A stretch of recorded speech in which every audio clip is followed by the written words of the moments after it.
Hello, and welcome to Breast Cancer Conversations, a podcast brought to you by survivingbreastcancer.org.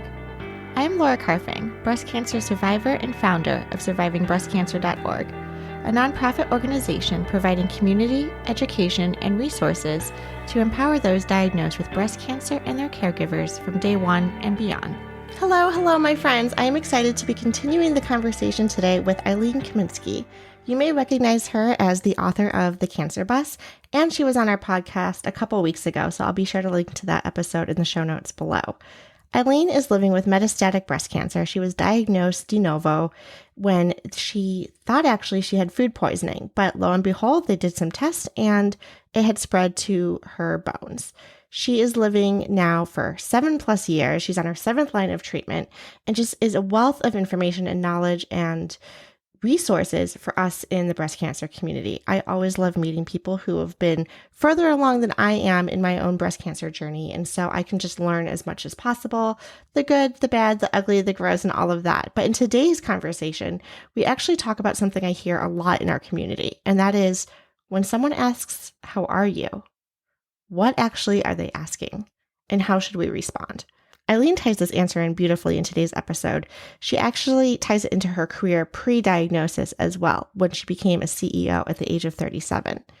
Now here, this is another point that I want to talk about and why today's episode is so exciting to me, because a lot of times, and like a lot of you, my listeners, my friends, the people who are showing up to all of our virtual events and sending me emails, we all know each other because of a breast cancer diagnosis. We don't really know each other because of the lives we lived prior to our diagnosis. And so half the time we're meeting each other and we're either bald, we don't have eyelashes, we may have, stopped working for a period of time, etc. And we're going through all of this identity and all of these questions. Today we get into the nitty gritty. I really hope you enjoy. I think of myself as a human being within a microcosm of the world. And within that microcosm, I'm going to have a voice. I'm going to make change happen. I'm going to ensure that my talents can come to bear on whatever I can bring them to bear on, whether that's for an individual or a group of people. However I can do that, however I can be of service, I will. Welcome to the conversation.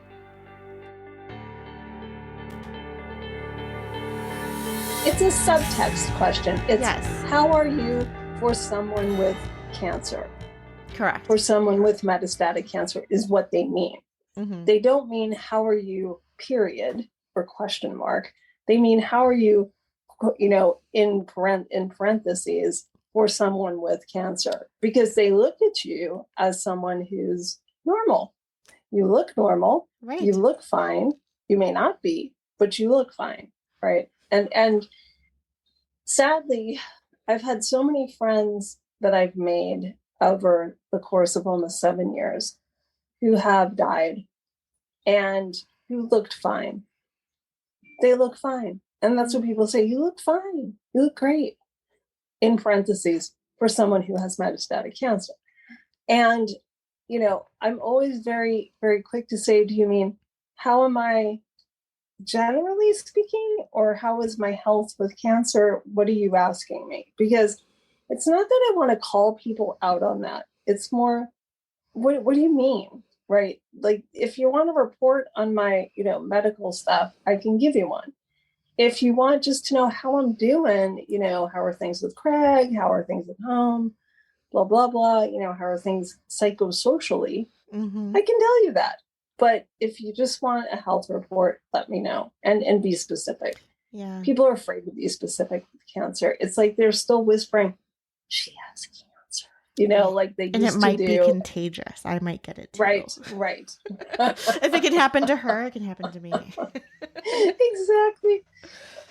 That's so funny. Yeah. I think some people do think it's contagious too. In elevators and stuff at cancer centers, you can tell the caregivers from the people with cancer because the caregivers will stand much further away. Than people with cancer, or the reps that have come in, to sell drugs or whatever. Yeah, But but I yeah, also was given the question too. Like, what I appreciate is like, how are you doing today with the context of today, knowing that we right, can be suffering and having bad days, but then also I could also be really happy and great, and that doesn't quote unquote mean I'm over it, right? right, So, right, I think right. it's very important to acknowledge like today in this moment when you're asking me, I can be fantastic and I could be putting out fires left and right, but I'm thriving. Mm-hmm, And then there's other mm-hmm. days where it's just like, I'm just having a really tough day. I was on social media and a dear friend I saw is passing away. And I'm kind of grieving through that because Yeah, that yeah. could be me. And so, Right, right. it's very mentally tolling, not just physically. And I think when It people is. ask the weighted question, how are you? It is weighted because we don't know the subcontext in which they're asking. And it used to be great or fine Mm-hmm. before cancer. And I think that that's the general answer that people give. The question, how are you, has become this sort of social thing where people are just used to saying it like, how you doing? Right? Mm-hmm. I'm great, thanks. Well, you may not be great. If you don't have cancer, generally, I think people just answer with, yeah, I'm great. They don't Mm-hmm. want to tell you the truth. They don't want to give you the true answer of, things at home are terrible, or I had a really bad day, or three of my friends died in the last month. So I'm really grieving. That's the real answer now. Whereas before, maybe work wasn't going so well, or, whatever. Ultimately, I think that there's a need for us to be just honest with ourselves when we get that question, and also determine how much we really want to reveal to people depending on how close they are to us. Some people are really curious and they want to know because they do care. And I found that there's a difference. But the difference then again is for the women I know with metastatic breast cancer who ask me that question, I know what they mean. And for those who ask me the question who don't have it, I've come to understand what they mean, which is I'm concerned about you, or I know I need to ask you. So depending on their, level of closeness to me, are they very close or Sure. are they just acquaintances? What they really mean by that. And, someone who I've met recently who may not know me well, they know me only as someone who has cancer. Yes. Yes. We meet a lot of people who only know us after this line has been drawn in the sand. And this is Right, just who we are. right, They see us bald. They see us with the hair coming back. They don't right, realize that maybe the hair's a different color. Maybe I gained 20 right, pounds. Maybe I lost 20 pounds. They have no right. idea. And this is how they meet us. Exactly. And they're meeting us in a very different way than we were 10 years ago, 5 years ago, Mm-hmm. or however long our diagnosis has been. And I was diagnosed so long ago, I don't even remember who my friends were then, to be honest with you. It's completely changed. My life has totally changed. In what ways has your life changed? I was someone who was very career driven. I was very focused on, I put myself through college. I went to University of Florida. I have an English degree and a philosophy degree. And what do you do with that? Of course, you go into high tech. What else do you do with it? So I went into high tech PR and then wound up in marketing. And then, kind of climbed and clawed my way up the ladder. One of the first things I noticed, though, when I got into high tech, and we're going back 27, 28, 29, 30 years now, was that there were the same men on the speaker circuit. And I was sick and tired of it. So I actually started a women's speakers bureau. I don't always look at things like, oh, here's a problem. Darn it. I'm going to just complain about it. Here's a problem. There's got to be a solution to this. And the solution is let's find women who are willing to talk and have something to say, and then put them out there to, at the time, and now I'm dating myself, printed magazines, which were the big deal, right? So I had happened to be writing a lot of articles at the time. And so I knew all the editors of these magazines and the owners of the magazines. And so put together a speakers bureau with a woman who had a small research firm, but a well-known research firm for telecom. And she and I got it started. We had about 40 women in our cadre of speakers. It was doing really well. I was speaking a lot. She was speaking a lot. And it changed the landscape of those speakers. And that's how I tend to come at everything.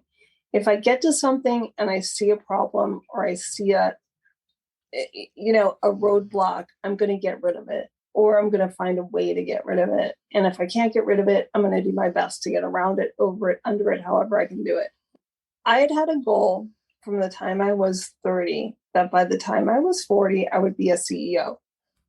I had a picture of Meg Whitman on my desk, and she was like my idol. Now, I did not know what her politics were at the time. Had I known, I probably would not have had her on my desk, but that's okay. She had gone and been the CEO of eBay, and to me, that was a big deal. And so that was my goal.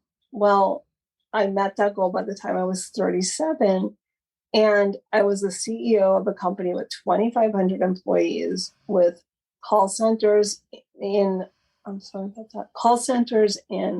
the Philippines, the US, and in India. So I was traveling all over the world. I was traveling probably 90% of the time, actually. It was very exhausting. I was making payroll for 2,500 people, which is frightening. And it was a public company. So I was chair of the board, and I had investors that I had to answer to. And what I realized was I was getting an MBA in a box. So I did really well. Everywhere I went, I did super well in my career. And then I hit 45, and everything came to this screeching halt. People didn't want to hire me because I was female, I was middle-aged, and they didn't want to pay me what I was worth. And I had that CEO stamp on my resume. And they're like, well, why do you want to be a director now or a senior director now? I said, well, don't look at the CEO. That was a period of my life. I don't expect to take over the company. I expect to go back to my wheelhouse, because that was a very stressful job that I don't think I would want to do again. There were so many things going on in my life that I am sure that stress load probably kicked off whatever was in me that had started this process of cancer at the time, because I was diagnosed at 49. So, and I had to retire immediately. It was like, go home and get your affairs in order. I think I approached my career the way I approach my life now, which is I think of myself as a human being within a microcosm of the world. And within that microcosm, I'm going to have a voice. I'm going to make change happen. I'm going to ensure that my talents can come to bear on whatever I can bring them to bear on, whether that's for an individual or a group of people or a wider group of people. So from an organization to the general community, however I can do that, however I can be of service, I will. And because you don't get paid now, which has its own lack of reward, unfortunately, the thing that I stress most about now is finances, because it's getting everything paid for. And so, if I can make changes in how things get paid for, if I can make change in how medications get to patients. For instance, I know that I am not the only one sitting around with probably $100,000 worth of medication that other people can use that I'm told to destroy. And there's something in, because when you're done, right? So I can have a month's worth of, let's say, Ibrance left, which I do. But I can think of 100 people who could probably use that. Right. Why are we not pooling those medications that everyone has left over that are still good and getting those to people in need? I don't understand that's something that just, I understand that they're worried about tampering, but I think that in this case, that would not happen. That just wouldn't happen. And there's ways of checking things. And, there's all kinds of, UV lights that they can use to check for holes and puncture marks and things like that. So there are ways to check the medication for integrity. What a great point. I'm sure there's so many drugs that people just have and end up throwing away that could be utilized for good and helping so many more people who can't afford to acquire these medications. So you find out that you have breast cancer. You're highly successful in your career. What do you do next? Do you tell your employer? That very same day, March 25th of 2015, I had decided prior to that, I decided I was changing careers. And I talked to Craig and I said, I can't do tech anymore. I just can't. I said, I'm sick of the rat race.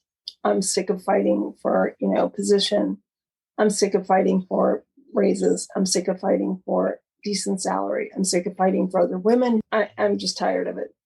And I wanted to make jewelry because in my spare time, that's what I did. That was my hobby, but I was getting really good at it.